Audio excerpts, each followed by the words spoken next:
what's seemingly a widespread problem across Nebraska this year, volunteer corn has found a home in many soybean fields. What yield impacts could that have when harvest rolls around? At one of this week's herbicide-resistant weed management field days, sponsored by the Nebraska Soybean Board, we discussed the problem with UNL Extension weed science educator Lowell Sandell. Has controlling volunteer corn, has that become more of a problem in recent years? Yeah, with the increased adoption of glyphosate-resistant corn for weed control in corn, you get volunteers the next year in soybeans that can be kind of a competitive issue, and we see more and more of it every year, it seems like. How much yield could that take away from soybeans? It's really all density dependent. If producers have a real low density out there, it's probably not very impactful upon yield.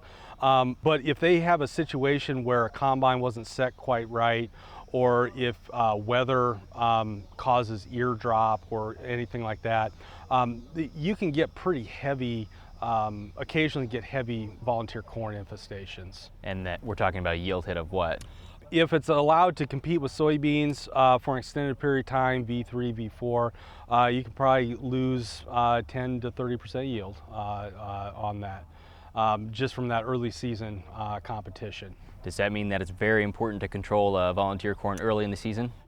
We typically think or recommend to folks to control it with a first post-emergence pass. I think a lot of folks will wait till a second pass. The issue is, there's two issues with that. The first one being is if it's a fairly dense stand, it's just that much more competition with the soybeans for another week or two. And then the second one is the graminicides that we use to kill it, products like Select Max or Assure 2 or any of the equivalent type of products out there.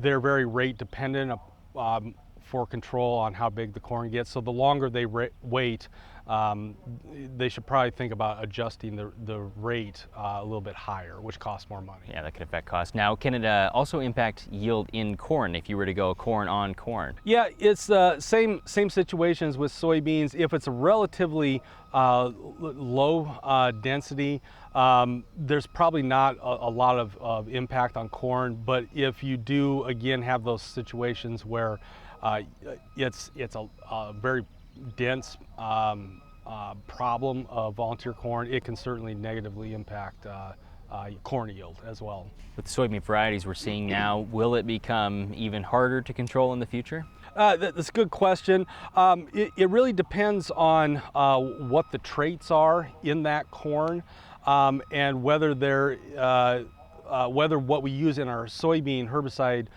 program will work on it. And I think we're still going to be very reliant upon the graminicides for post volunteer corn control.